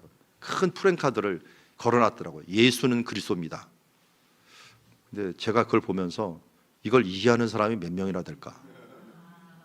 아니, 믿지 않는 사람한테 예수는 그리스도입니다 이렇게 붙여놓으면 믿는 사람도 잘 모르는데 믿지 않는 사람은 예수는 그리스도입니다라고 뭘 이해할까라고 하는 생각이 들어요. 여러분, 제가 지금 설명을 하니까 조금 그리스도가 무슨 뜻인지를 조금 아시겠죠? 그렇지만 이 또 나중에 까먹을 때가 많이 있어요. 그러니까 여러분들 중요한 거는 그냥 입법, 사법, 행정 이렇게 기억하시고 길, 진리, 생명 이렇게 기억하시면 돼요. 예수님이 내 인생에 이 천국 갈 수 있는 길이고, 내가 살아가는데 내 모든 이 규칙과 모든 삶들의 모든 것을 알려준 진리 되시는 분이시고, 그리고 내 삶을 풍성하게 만드는 유일한 분은 예수님밖에 없습니다. 예수님은 나의 그리스도입니다 라고 고백하는 게 바로 이러한 고백이라는 거예요. 베드로가 고백한 게 바로 그런 고백이죠. 주는 그리스도시요 살아계신 하나님의 아들입니다. 이 유대인들은 그리스도가 무슨 뜻인가, 메시아가 무슨 뜻인가를 너무 그냥 몸으로 알고 있었기 때문에 우리하고 아는 거하고 틀려요. 그래서 이 부분들 예수님께서 툭툭 던지는 말이지만 그때의 배경을 모르고는 우리가 그 뜻이 무엇인지를 모를 때가 많이 있어요. 예를 들어서 예수님께서 가장 큰 계명이라고 말씀하신 것이 뭡니까? 내 마음을 다하고 뜻을 다하고 힘을 다하여 주 너의 하나님을 사랑하라 하는 게 뜻이잖아요. 그런데 마가복음에서는 그 앞에 거를 얘기해요. 들으라 이스라엘아, 이스라엘아 들으라, 주 여호와는 우리의 하나님이시니, 요까지도 집어넣어요. 6장 4절도 집어넣고 5절도 집어넣어요. 그런데 유대인들은 그걸 딱 들으면요, 그 다음 이 5절이나 6절, 7절, 8절, 9절도 다 외워요. 어려서부터 맨날 외우는 말씀이에요. 그게. 그러니까 예수님께서 가장 큰 계명이 무엇입니까? 쉐마 말씀이지 뭐야. 들으라 이 말씀이 하면은 그 말씀이요. 왜냐면 문에도 붙여놨지, 이마에도 붙이지, 손목에도 붙이지 하면서 기도할 때마다 다 붙이니까 그 말씀이 뭔지를 다 아는 거예요. 근데 성경에 기록을 안 해놓으니까 사람들이 모르는데, 그래서 그 말씀이 뭔지를 우리도 알아야지 예수님이 이 계명이 제일 큰 계명이야 라고 하는 걸 아는 거예요. 거기에 뒤에 뭐냐면 이 말씀을 내 마음에 새겨라. 그 다음 또 뭐라고요? 그 다음을 이것을 내 자녀에게 부지런히 가르치라. 그러니까 쉐마 말씀은 누구한테 줬나 했더니 부모한테 준 거예요. 내 자녀에게 부지런히 가르치라는 거니까요. 우리가 한마디를 들으면 그 시대 상황을 우리가 이해를 해야지, 이거 지금 무슨 말 하는 거구나 하는 걸 알 수가 있는 거죠. 이것도 예수는 그리스도다, 예수는 메시아다 하는 것들도 그 사람들은 너무 잘 아는 건데 지금 이해하려면 우리가 힘들기 때문에 그 시대의 의미와 배경을 이해해야만이 예수는 그리스도입니다, 예수는 길이요 진리요 생명입니다 라고 하는 말들을 이해할 수 있고, 기름 부은 자가 왜 중요한가? 기름이라고 하는 건 그냥 붓지 않아요. 이게 뿔에다가 일부러 넣어요. 이 뿔이 힘이잖아. 힘. 그래서 여기다 기름을 부어갖고 이걸 부으면서 이 우리들의 힘, 하나님의 힘을 너희한테 부여한다 라고 하는 뜻이에요. 권위를 너한테 지금 부여한다 하는 뜻이기 때문에 목사님들도 이 안수식을 할 때 기름 부은 자라고 그랬잖아요. 보니까 저는 기름 붓는 줄 알았더니 기름 안 붓더라고요. 그래서 우리 교회 전도사님이 요번에 우리 교회에서 노예하는데, 이 뭐 성찬 뭐 도구 준비해야 되는 거 아닙니까? 기름 준비해야 되는 거 아닙니까? 기름 부음 받은 종이니까 뭐 기름 이렇게 발라야 되는 거 아닙니까? 이렇게 물어보더라고요. 안 바릅니다. 의미가 그렇다는 거예요. 이 의미가 하나님의 권위를 그 사람한테 부여해 주는 거예요. 예수님은 하긴 기름 부음을 받았어요. 왜냐하면 막달라 마리가 아니죠. 저 나사로에 있는 마리아가 예수님한테 기름을, 향유 옥합을 부었죠. 300데나리나 되는 기름을 부었는데 그게 예수님을 그리스도 되게 만드는 일이었어요, 사실은. 어쨌든 이 그 종교 정책이 다원화되면서 우리의 신앙들이 혼동이 될 수가 있기 때문에 참 조심해야 됩니다. 자, 메디아 바사 때문에 그래도 좋은 거는 뭐냐면 어디를 가든지 복음을 전할 수 있었어요. 이 정책이 좋다 보니까요, 그 다음 나온 헬라나 로마도 모두 이것을 받아들였어요. 그러는 바람에 종교 갖고 싸우는 일이 없어져 버렸어요. 지금보다 더 평화로웠겠죠. 저희 메카 가갖고 여러분들 예수는 그리스도십니다, 예수는 하나님의 아들, 그러면 바로 순교합니다. 순교하고 싶으세요? 저 메카 사람들 막 가, 거기서 흰옷 입은 사람 가는데 어디 올라가갖고 예수님은 하나님의 아들입니다 그러면 그대로 돌이 날라고 다 죽습니다. 저는 그래서 가끔 그런 생각도 해봤어요. 병들면 메카나 가갖고 내가 예수는 하나님의 아들입니다 한번 외치고서 순교나 해볼까? 그거는 하나님을 시험하는 행위고, 이건 그 성경에도 나오죠. 성경에도 너희는 그 하나님을 믿지 못해갖고 열 정탐꾼만을 믿고서 있었기 때문에 이 광야에서 죽을 거라 그랬더니 몇 명이 광야에서 죽느니 내가 올라가서 전쟁하다 죽겠다 하고 죽은 사람들이 있죠. 하나님을 욕되게 한 거죠. 왜냐하면 하나님은 거기서 감당하라 그러는데 그 감당을 싫어하고 자기 그냥 허세를 부리다가 하나님의 영광을 가리우는 일들이 있거든요. 여러분, 죄의 값은 치러야 돼요. 그래서 저는 예수를 믿는 사람들이 좀 불쌍하긴 해요. 이 세상에서 좀 여러분들 힘듭니다. 예수 믿는 사람들은. 왜 그럴까요? 천국 가니까. 천국 가서는 안 받아요. 그러니까 이 땅에서 받을 거 다 받아야 돼요. 그래서 죄값 여기서 다 받아요. 그래서 여러분, 우리 사도 바울도 얼마나 힘들게 선교했어요. 다른 사람들은 곱게 선교를 했는데 여기는 사도 바울은 가는 데마다 누가 따라다녔어요? 이 원정 박해단이 따라다녔어요. 원정 박해단. 원정 도박단이 아니라 원정 박해단. 왜? 자기가 그 출신이거든요. 자기가 원정 박해를 했다 보니까 자기도 선교할 때 원정 박해단이 다 따라다녀요. 감당해야 됐어요. 그러나 우리가 당하는 고난보다 하나님의 은혜가 더 크기 때문에 물론 다 감당할 수 있어요. 더 큰 은혜를 주시죠. 그래서 이 땅에서 우리는 다 끝내고 가야 됩니다. 그래서 예수 믿는 사람 죄 지으면 정말 대가 아주 끝내주게 치릅니다. 어떻게 치르냐면 다윗처럼 치릅니다. 다윗처럼 죽을 때까지 고생합니다. 그렇지만 다윗도 그 은혜가 더 커서 감당했습니다. 그렇다고 여러분, 은혜를 더하기 위해서 죄를 짓지 말라고 로마서에서 말씀하고 있습니다. 야곱처럼 괜히 바로 앞에 가갖고 나는 험악한 세월을 살았나이다 이렇게 말하지 마세요. 누가 험악한 세월을 살으래? 실컷 속여놨으니까 험악한 세월을 살았지. 곱게 이삭처럼 살 수도 있었어요. 그렇지만 다이나믹하다 보니까 성경 이야기는 많고 그러다 보니까 이스라엘이라는 이름도 없고 하긴 했지만 어쨌든 우리가 이 땅에서 예수 믿는 중에 우리는 믿지 않는 사람보다 하나님이 더 예민하기 때문에 우리들을 감당해야 될 것들이 많이 있다는 걸 아예 느끼고, 그러나 우리에겐 천국이 있기 때문에 이 사람들은 나중에 가서 천국에서 갈 게 아니고 이 지옥에서 다 받을 거기 때문에 이 땅에서 잘 먹고 잘 사는데 불쌍히 여겨줘야 돼요. 영원히 형벌을 받을 거니까. 그게 누구는 시편 73편에 있는 시인의 그 고백이잖아요. 내가 미끄러질 뻔하였도다. 왜 죽은 사람은 죽을 때까지, 저 악한 사람은 이 때깔 좋게 죽기도 하더라. 하나님 왜 이렇게 침묵하고 가만히 있느냐? 근데 어느 때 깨달았어요? 성전을 들어갈 때. 성전을 들어가니까 하나님께서 영안을 열어갖고 그 뒤를 보게 한 거예요. 한 번 죽는 것은 정한 것이로되 그 이후에 심판이 있는 그 모습을 본 거예요. 믿는 사람들은 심판 후에 하나님의 영생에 들어갔지만 그렇지 않은 사람들은 지옥불에 들어가서 심판을 받을 일을 보니까 그들이 불쌍하게 보이는 거죠. 우리가 그런 일들에 스스로 왜 하나님이 살아계시다면 이런 일이 일어납니까? 라고 함부로 하지 마세요. 하나님의 놀라운 계획을 우리가 어떻게 알겠습니까? 그렇게 우리는 하나님의 계획 앞에 감사하면서 나가야 될 줄 믿습니다.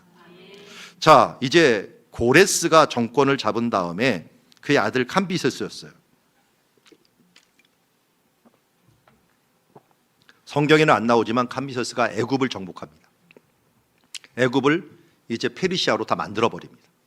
그리고 나서 다리오 1세가 나오는데 이 다리오 1세는 고레스 때의 장인어른도 다리오였어요.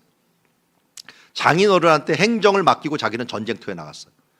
그 다리오를 그래서 메데의 다리오라고 불렀어요.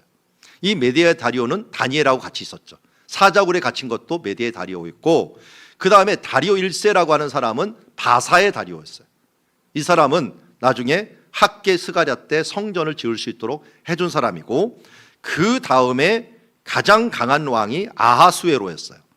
이 크세르크세스라고 부르기도 하는데, 이 사람이 여러분 살라미 전투는 몰라도 스파르탄 300이라는 영화 아시나요? 그냥 300이라고 나오죠. 이 스파르타 군대하고 싸운 사람이 아하수에로예요. 아하수에. 그 사람이 누구를 아내로 두냐면 나중에 전쟁 끝나고서 480년에 전쟁하고 주전 470년은 더 뒤에요. 뒤에 아내를 에스더로 둔 겁니다. 그 이유가 있어요. 전쟁 실패하고 왔는데 자칫 잘못해 자기 민족 누구에 되면 자기 암살당할 염려가 있어요. 그래서 자기하고 전혀 관련이 없는 외국인하고 결혼한 게 차라리 나을 때가 있어요. 그들이 근위병이 되는 게 좋아요. 모르드게 같은 사람이 자기 죽일 걸 한번 살려줬다는 게 얼마나 믿을 만한지 몰라요. 왜냐하면 결국 아하스로에도 암살당합니다. 그러니까 왕들이 대부분 죽는 게 다 암살이에요.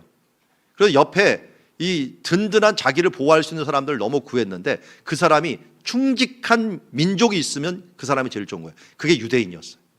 유대인들이 충직하게 지켜주니까 이게 모르드게를 하고 모르드게 이후에 그가 모르드게가 소개한 사람도 믿었던 거예요. 같은 유대 민족. 그 사람이 누구냐? 느헤미야, 에스라였어요. 특별히 느헤미야는 술 맡은 관원장이에요. 제일 많은 이 독살이 되는 게 술이었어요. 그러니까 술을 감당하는 사람은 정말 믿는 사람이어야 돼요. 예를 들어서 로마에서도 로마 교황청을 지키는 사람은 스위스 사람이에요.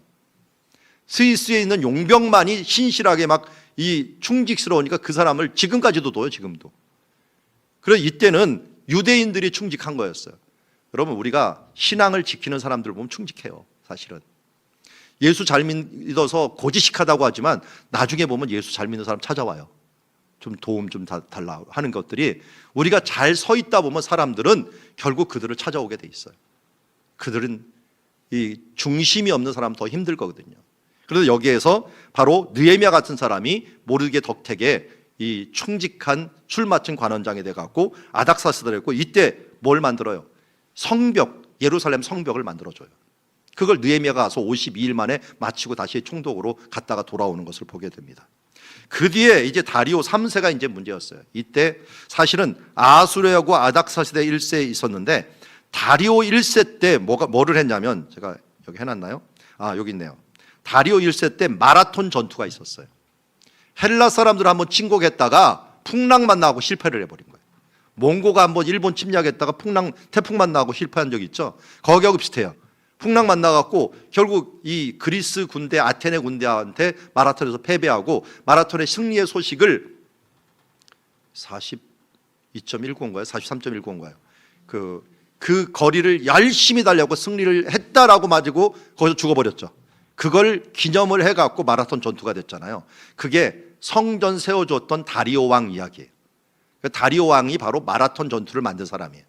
10년 뒤에 아수에로 왕이라고 하는 그의 아들이 스파르탄 300이라고 하는 왕을 통해 갖고 살라미 해전까지 가갖고 거기서 한번 실패했는데 완전히 진 게 아니에요. 근데 워낙 사람들이 끝까지 버티며 싸우니까 공급이 그 물건 공급이 안 돼 갖고 이러다 안 되겠다 해서 그냥 돌아가 버립니다. 군대 놔두고 돌아갔는데 그 군대는 1년 뒤에 거의 전멸을 해버리고 끝나버립니다. 그렇다고 페르시아가 완전히 진 건 아니었어요. 그렇지만 큰 타격을 입었던 것이 바로 이 전투였죠. 이렇게 그리스가 2번이나 당한 뒤에는 이 사람들 머리에는 뭐냐면 페르시아에게 보복을 해야 된다라고 하는 생각을 계속 가지고 있었어요. 그 보복을 실제로 실천한 사람이 알렉산더예요. 그러니까 알렉산더가 여기 데살로니가 근처가 그 고향이에요. 데살로니가 근처에 펠라라고 있었는데 여기서 시작해갖고 원정을 한 거예요. 원정을 해갖고 결국은 페르시아를 3년 안에 다 무너뜨려 버립니다. 그리고 이 인더스강까지 너무 멀리 가느라고 10년 이상을 또 원정을 하느라고 고생을 해서 그렇지 제국은 금방 무너뜨리는 게 바로 이 알렉산더가 한 일이에요. 이거 뭐 자세한 시기 같은 건 나오지 않지만 이 알렉산더가 있었던 곳이 데살로니카였는데 원래 데살로니카에서 한 10km 정도 떨어진 펠라라고 하는 곳이 그의 궁전이었어요. 여기에서부터 출발한 거예요. 출발했고 그 항구가 데살로니카였다 하는 것을 알 수 있고요. 얼마나 빨리 이것을 정복했는지 성경에서는 이걸 표범이라고 했고 땅에 닿지 않는 수염소라고 이름을 할 정도로 정말 빨리 정복을 했어요. 그런데 원래 알렉산더의 비밀을 하나 알려드릴게요. 알렉산더 아버지가 애꾸눈이었습니다. 근데 그 이름이 빌립이었습니다. 근데 이 빌립이 만든 도시가 빌립보였습니다. 여러분들이 성경 읽는 빌립보서는 이 빌립이 만든 신도시였어요. 근데 이 사람이 원래는 소현세자처럼 인질로 저 아래째 테베라고 하는 도시가 있는데 인질로 끌려갔던 사람이에요. 그래서 인질에서 돌아왔는데 애꾸눈이니까 그냥 돌려보낸 것 같아요. 그런데 이 사람이 왕이 돼갖고 이 테베 자기가 인질 잡았던 거기도 무너뜨리고 그리고 아테네 스파르타를 다 무너뜨려갖고 통일을 해버립니다. 근데 무너뜨릴 수 있었던 거는 자기네끼리 너무 싸우고 그랬어요. 스파르타하고 아테네끼리 너무 싸워버리는 바람에 힘이 약화됐는데 이 빌립은 그동안 그들의 전법을 익히고 거기다가 금광에서 금이 나왔어. 빌립보 근처에서 어마어마한 금이 나오면서 군사를 가지고 만들어가고 그들을 정복을 했습니다. 정복을 끝냈을 때 태어난 아들이 알렉산더. 그런데 잘 보니까 이 아테네에서 쫓겨난 하나의 철학자가 있었는데 그 철학자가 아리스토텔레스예요. 원래 이 소크라테스, 플라톤, 아리스토텔레스잖아요. 근데 소크라테스의 제자는 플라톤이 맞아요. 그 플라톤의 수제자는 아리스토텔레스가 맞는데 사람이 인정을 안 해줬어요. 왜냐하면 이 사람은 어디 출신이었냐면 마게도냐 출신 사람이었어요. 빌립하고 같이 자랐어요. 이 빌립 왕하고 같이 자랐던 이유가 뭐냐면 아리스토텔레스의 아버지가 어이였습니다. 어이. 그러니까 어이여갖고 빌립이 어렸을 때 궁전에서 이 아리스토텔레스와 같이 자란 그런 세대예요. 그런데 워낙 똑똑해갖고 유학을 아테네로 보내놨더니 거기서 플라톤의 철학을 능가할 정도로 그 철학을 완성해갖고 왔는데 그 플라톤이 죽고 나서 그 사람이 이제 수장으로 서야 되는데 이 아테네 사람들이 너는 우리 출신이 아니라서 안 된다고 그걸 쫓아냈습니다. 그래서 떠돌이도 가는 중에 그 빌립이 그 소식을 듣고 빨리 와라. 우리 동네 와서 내 아들 태어났으니까 아들 좀 교육시켜다오. 해갖고 아리스토텔레스가 교육시켜갖고 수제자로 만든 사람이 알렉산더예요. 그러니까 알렉산더가 전쟁할 때 무슨 의식을 가지고 했냐면 어떻게든지 헬라화를 만드는 것이 그의 목적이었어요. 그래서 정복 전쟁을 하고 나면은 무조건 거기에다 뭘 만들었냐? 헬라식 시장을 만들었습니다. 여기 민주주의를 할 수 있고 서로 토론할 수 있는 장을 만들어줬어요. 그리고 원형 극장을 만들어 거기서 연극을 해주고 사람들이 언제든지 신을 섬기고 거기다가 신전들을 거기서 막 만들어갖고 다신교의 본산을 만들어주기도 하고 거기서 사람들이 무슨 얘기든지 할 수 있는 민주주의를 만들어버린 거예요. 지금보다 더 민주주의.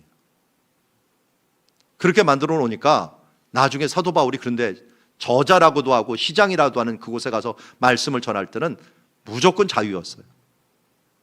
극장 같은 데서 또 조그만 극장, 큰 극장도 많이 만들어서 헬라어로 많은 비극과 이런 걸 얘기하니까 언어가 헬라어로 다 통일이 돼버린 거예요. 언어 통일 만들었죠. 거기다가 문화를 만들었고 아고라라는 걸 만들었죠. 민주화 이 문화를 만들었으니까 사람들이 이 헬라 제국에서는 다 같은 언어를 쓰는 민족. 우리나라 지금 우리가 쓰는 영어보다 훨씬 더 편리한 이 헬라어로 다 변하게 된 것을 보게 됩니다. 자, 이렇게 헬라가 됨으로써 언어가 통일되니까 이 사람들이 지식을 중요시 여기다 보니까 뭘 하냐면 70인 성경 번역을 만들어서 70인을 이 히브리인들 70인들을 와가고 원래 72인이에요. 만들어갖고 니네가 그렇게 귀중히 여기는 성경이 대체 뭐냐? 한번 글로 만들어봐라 해갖고 왕이 명령을 내갖고 프톨레미 2세인가 3세인가 이 사람이 명령을 내려갖고 성경을 번역을 한 거예요. 이게 뭐가 됐냐? 회당마다 뿌려지게 된 거예요. 회당에 뿌려지니까 외국인들이 와갖고도 헬라어를 다 아니까 헬라어로 이 사람들이 믿는 종교가 이거구나 하는 걸 알게 된 거예요. 심지어 신이 너무 많으니까 나중에 힘이 너무 많아지고 사람들이 질려버린 거예요. 아니 여기가 또 신 저기도 신데 근데 신들이 다 뭐냐면 추잡해. 막 들어가기 전에 남녀가 막 이 섹스를 하고서 막 들어가. 그러면 나중에는 누구 자식인지 모르는 자식도 막 태어나고 이게 막 더러운 종교예요. 경건하고 싶은데 이 종교가 다 추잡하게 돼 있는 거야. 이 경건한 종교 없을까 봤더니 유대교야. 유대교는 그런 예식도 안 하고 가끔 말씀을 보는데 뭔가 정견하고 그래서 헬라인들이 많이 유대교로 가갖고 뭔가 배우려고 해갖고 가도 뭐 내용이 뭔가 했더니 성경을 다 번역돼 있어. 이런 걸 배우는구나. 그래서 성경을 알게 되고 이게 바로 세계화를 될 수 있는 길을 열어놓은 거예요. 하나님이 어떤 분인가를 알 수 있도록. 그리고 아고라에서는 복음 전파를 누구든지 해도 막을 수 없는.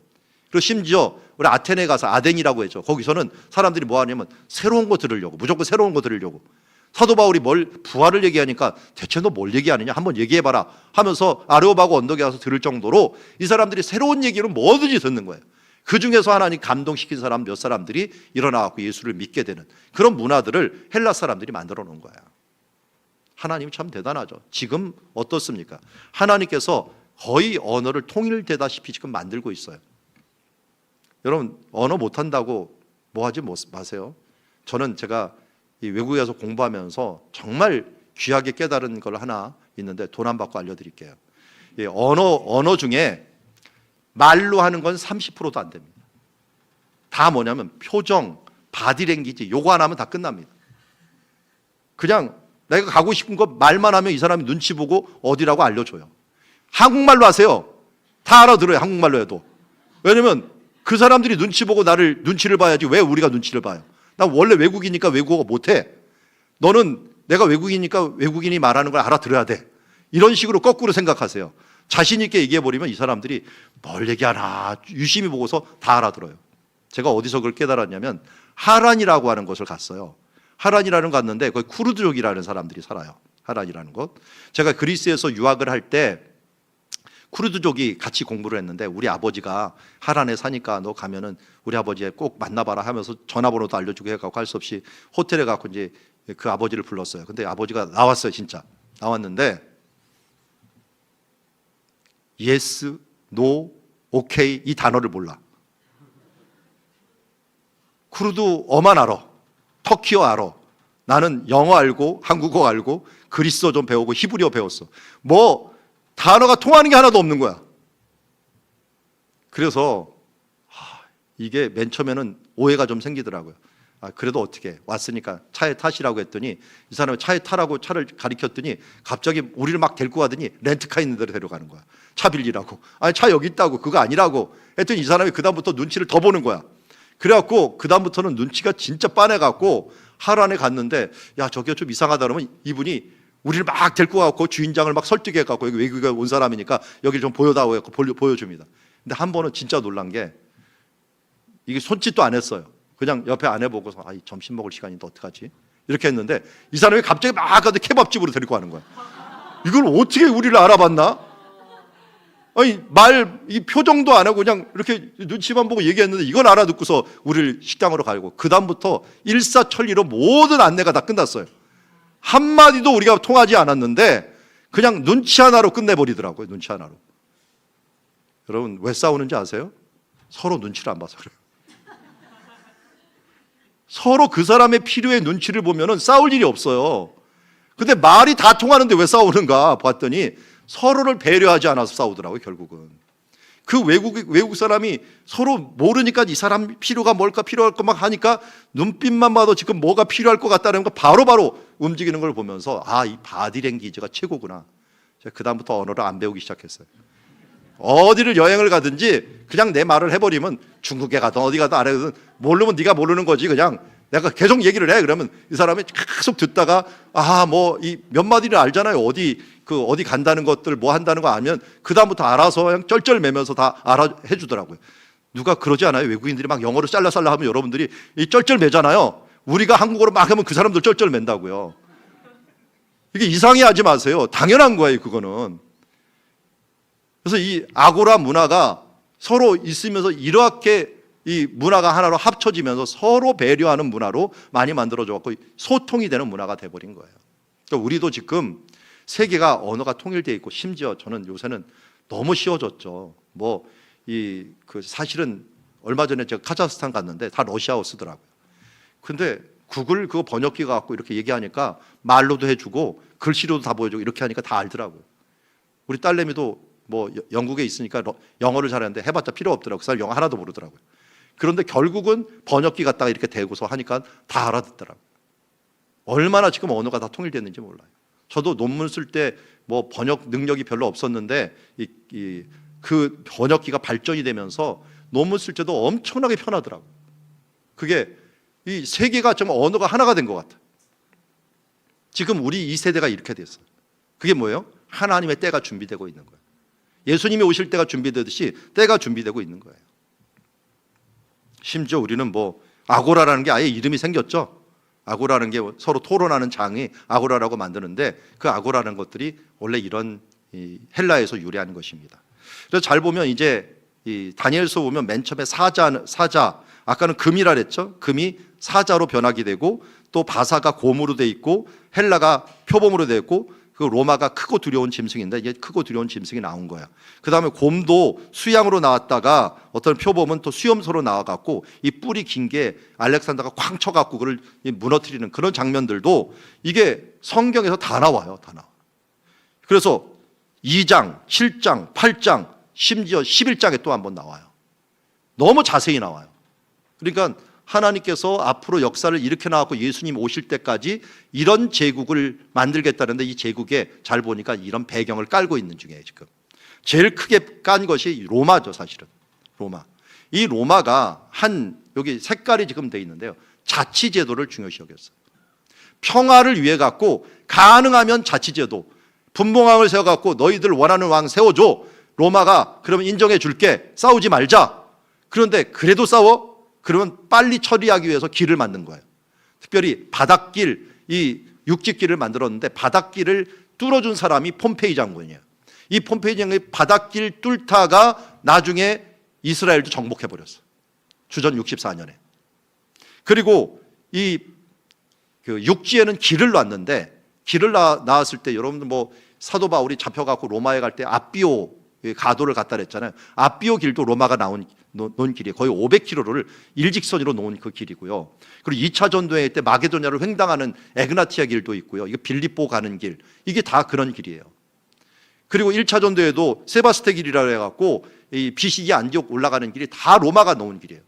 제가 작년 안식년에 이 길 중에 하나를 걷고 싶었어요. 그래갖고 네아폴리에서 빌립보로 올라가는 에그나티아 길이라는 것이 지금도 남아있어요. 로마가 만든 길인데요, 지금도 남아있어요. 한 1km 남짓 남아있는데 여기를 꼭 가고 싶어갖고 안식년 때 여기를 꼭 가노라 해갖고, 이거 단체하고 가면 못 가니까 혼자 꼭 가갖고 거기서 한번 걸어봤는데 마음이 새롭더라고요. 사도 바울이 이 길을 정말 많이 걸어 다니면서 했을 텐데 그 돌이 그대로 남아있는 거예요.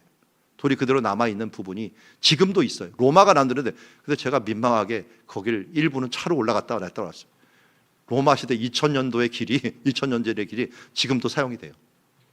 돌이 얼마나 튼튼하게 깔아놨는지 맨질맨질하고 지금도 사용이 되더라고요. 그리고 그 전에 한 몇 년 전에는 이 터키를 갔는데, 터키에 이 쿠르드족 있는 데를 우리 선교를 하기 때문에 거기 갔더니 그분들이 우리가 로마 지역 한번 보여준다 그래갖고 니무롯이라고 하는 곳이 있었는데 그곳을 한번 보여준다고 갔는데, 가는 중에 한 옛날 다리가 있는데 그 표지판을 보니까 거기에 2세기 때 만든 다리라고 써 있어요. 로마가 2세기 때 만든 다리를 차가 지나가고 있는 거야. 야, 여태까지 쓰네. 그 정도로 로마가 길 하나는 끝내주게 만들어 놓은 거예요. 그러니까 이게 뭔가 그 폭동이 일어나면 빨리 가서 진압을 하기 위해 갖고 그걸 만들어 놓은 거예요. 그러니까 자치제도 주고 또 진압도 빨리 하니까 평화로울 수밖에 없는 거예요. 그러다 보니까 사도 바울이 어디든지 전도 여행을 갈 수 있는 길이 열리게 된 것을 보게 됩니다. 이게 가이사 아구스토가 만드는 게 팍스 로마나, 평화를 위한 분봉왕 세우기, 도로 정비, 거기다가 로마 하면 법이에요. 법. 똑같은 법으로 만들어준다. 그래서 우리 고린도에 갔을 때 사도 바울이 갈리오라고 하는 총독이 왔어요. 총독이 와갖고 맨 처음에 총독이 오니까 유대인들이 우리의 민원을 들어줄 거라고 사도 바울을 막 고발을 한 거야. 그런데 고발한 그 사람을 때려갖고 보내버려요. 야, 종교는 자유야. 왜 종교 갖고 와? 그를 쫓아버려요. 갈리오가 누구냐면 이게 네로 황제의 이 스승이었던 사람의 동생이에요. 갈리오가. 그만큼 영향력 있는 사람이다 보니까 그 사람이 종교의 자유에 대한 부분을 알려주니까 어디를 가든지 갈리오가 허락을 해준 거야. 갈리오가 이러면서 사도 바울이 어디든지 법이 똑같이 통하기 때문에 복음을 전할 수 있는 길을 열어준 것을 보게 됩니다. 자, 이게 제가 찍어온 거예요. 오른쪽 요 길이 이게 2000년 된 길, 사도 바울이 걸었던 길입니다. 아주 잘 남아 있죠. 차도 갈 수 있어요. 일부는 갈 수 있지만 그래도 민망해서 조금만 갔는데 걸어서 올라갔다 내려왔다 했어요. 왼쪽은 로마가 또 만든 길인데 이건 해변길이에요. 해변길은 사도 바울도 갔지만 베드로도 갔던 길. 이 길은 아벡에 있는 길인데요. 해변길이라는 길이 지금도 남아 있는 것을 보게 됩니다. 이런 길들이 로마가 만든 거예요. 다. 어때요?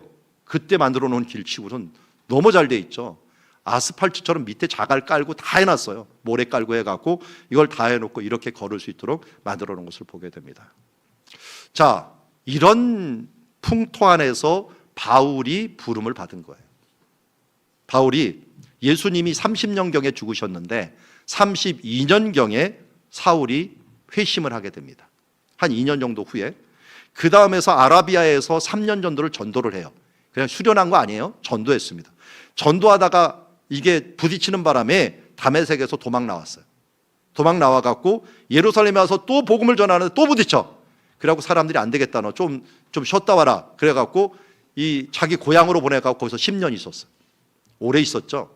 10년 있은 다음에 이 드디어 안디옥에서 바나바가 그를 불러갖고 1년 사역한 다음에 1차 전도여행을 가게 됩니다.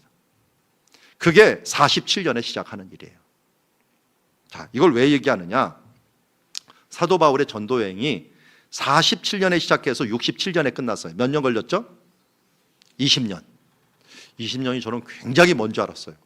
제가 근데 사역을 23년째 하고 있더라고요. 저는 우리 마을도 전도를 못 해갖고 쩔쩔매고 있는데 여기는 로마 제국을 다 이 전도를 해갖고 어떻게 됐냐면 맨 처음에는 1차 전도에 여기서 이제 길리기아까지 가는 요 길이 사실은 아까 보니까 몇 년 걸렸습니까? 1차 전도행 여기 47년이니까 예수님이 30년에서 여기 안디옥까지 이제 가는 길은 한 그 30년이니까 45년 정도로 생각해 봅시다. 15년 동안은 조금씩 확장을 했어요. 그러면서 안디옥 교회가 생겼는데 이때 안디옥 교회에서 1년 사역하고 47년에 파송을 받은 사도 바울이 여기서부터 1차 전도여행, 2차 전도여행, 3차 전도여행, 또 4차 로마행, 나중에 로마에서 풀려나고 이 서바나를 갈 것이라 했고 분명히 갔을 거예요. 가갖고 여기까지 전도를 한 거예요. 그래서 거의 로마가 편만하게 복음을 다 전했는데, 아니 바울 몇 명 갔다고 복음이 그렇게 빨리 전파되나요? 이게 가능했어요. 왜냐하면 하나님이 백그라운드를 다 만들어 놓은 거예요. 그들의 가난한 심령과 언어적인 통일과 모든 환경들을 다 만들어 놓기 때문에 지금 복음 전하는 것보다 훨씬 더 사람들이 이 갈급한 심령을 가지고 이 복음을 다 배우게 된 거예요. 이런 역사가 20년밖에 안 됐는데 나중에 네로 황제가 뭐냐면 자기가 불내어놓고서 기독교인들이 불냈다라는 거예요. 여러분, 기독교인들이 얼마나 많았으면 기독교인 핑계를 댈까요? 저는 그쪽 면을 쳐다봐요. 그만큼 모든 걸 다 뒤집어 씌워도 될 정도로 그만큼 기독교인들이 많았다는 거예요. 이게 그냥 되는 문제가 아니에요. 때가 참에 하나님께서 바벨론을 통해서 회당을 만들어주고, 그리고 고레스를 통해서 종교의 자유를 주고, 그 다음에 헬라를 통해서 모든 부분을 열어주고, 로마를 통해서 완벽하게 세팅이 된 다음에 불을 하나 딱 붙여버리니까 그냥 화라선처럼 이 산불처럼 쫙 번져갖고 하나님의 말씀이 이 로마 제국 전체를 삼켜버리는 일들이 발생했다는 거예요. 자, 오늘 저는 오늘 말씀을 준비하면서 이런 생각을 가집니다. 우리 각자가 때로는 바벨론에 있는 사람들이 있고요, 그리고 페르시아에 있는 사람도 있고, 헬라에 있는 사람도 있고, 로마에 있는 사람들도 있어요. 어떤 사람은 길을 놓는 사람이고, 어떤 사람들은 회당을 만드는 사람이고, 어떤 사람들은 언어를 가지고서 그걸 가지고 통일을 하는 사람들이 있고, 다양한 은사들을 가지고 우리는 하나님의 때를 준비하는 사람들이에요. 예수님이 오신 때가 참에 예수님이 오신 목적이 뭐였어요? 5절에 보니까 율법 아래 있는 자들을 어떻게 했어요? 속량하시고 우리로 아들의 명분을 얻게 하기 위해서, 결국 하나님의 구원을 이루기 위해서 우리의 은사들을 다 만들고 계셨다는 거예요. 여러분, 비전이 뭡니까? 비전은 어렵지 않아요. 뒤를 돌아보세요. 하나님이 나를 어떻게 준비시켰는가를 보면 알아요. 아, 나는 아무것도 한 일이 없는데요. 여러분, 빗자루질 잘하는 것들도 은사입니다. 집에서 요리 잘하는 것도 은사입니다. 이 은사를 활용했던 사람 아시죠? 말뚝박기 잘해갖고 하나님 앞에 큰 상급 받은 여인 아세요? 야엘은 텐트 치는데 말뚝박기를 너무 잘했어요. 그래갖고 남편이 한번 땡겨주면 한 번에 빵 해갖고 현모양처로 인정을 받았던 사람의 말뚝박기 하나로, 그 여인은 그거 하나 잘해갖고 그야말로 최고의 축복을 했어요. 다윗은 뭐 했어요? 물맷돌 하나, 이왕이면 내가 양치기 하는데 물맷돌 하나 잘 던지겠다 그래갖고 물맷돌 하나 잘 던져갖고 영웅이 된 사람이에요. 하나님은 우리가 있는 그 위치에서 우리가 갖고 있는 그 은사들을 가지고 최선을 다해서 내 거를 만들어 갈 때, 그때 하나님은 이것을 축복해 주시는 것을 보게 됩니다. 우리가 예배 드리기 전에 우리 담임 목사님 말 들어보니까 행정에 대한 부분들을 배우셨다는데, 그 은사를 발견했다는데 그때 감격이 넘쳤다는데, 마찬가지예요. 저도 성경 지리를 발견하고서 제가 흥분이 돼갖고 제 사모가 왜 얼굴이 이렇게 빨가냐 그랬어요. 제가 흥분이 되고 얼굴이 벌게 갖고 어딜 가면은 사람들은 이게 뭐야 하는데, 저는 이 돌을 보는데 갑자기 막 돌이 살아나는 거예요. 돌이 살아나갖고 막 역사가 일어나는 게, 여기서 일어난 하나님의 막 이 사건들이 막 보이는 거예요. 그러니까 얼굴이 벌게 갖고 보니까, 아니 어디 왜 가면 성지를 가면 이렇게 얼굴이 벌게져 하면서 했는데, 제가 사명을 발견했기 때문에 그래요. 여러분들 각자에게도 하나님께서 뭔가 우리가 작은 일들에 있어서 우리가 때로는 바벨론, 때로는 페르시아, 때로는 헬라, 때로는 우리가 로마 같은 그 상황에서 우리가 무엇인가를 만드는 사람들을 한다면 이것이 예수님께서 오셔서 함께 일하고 하나님의 말씀을 전파하는 도구로 사용되는 줄 믿습니다. 그리고 그 사명을 이루시는 주님의 자녀들이 되기를 주의 이름으로 축원합니다. 기도하겠습니다. 하나님 아버지, 때가 참에 예수님이 오셨습니다. 주님이 오실 때가 얼마 남지 않았습니다. 우리가 그 때가 찰 때 바벨론 거기서 준비했던 회당처럼, 주님 이 메디아 바사에서 준비됐던 것처럼, 그리고 헬라와 로마에서 준비됐던 것처럼 오늘가 우리의 각자 위치에서 잘 준비하여 주님을 맞이하고 주님의 놀라운 일들을 이루어내는 주님 소풍교회 주님 성도들이 될 수 있도록 하나님 축복하시고 함께하여 주시옵소서. 예수님의 이름으로 기도드리옵나이다. 아멘.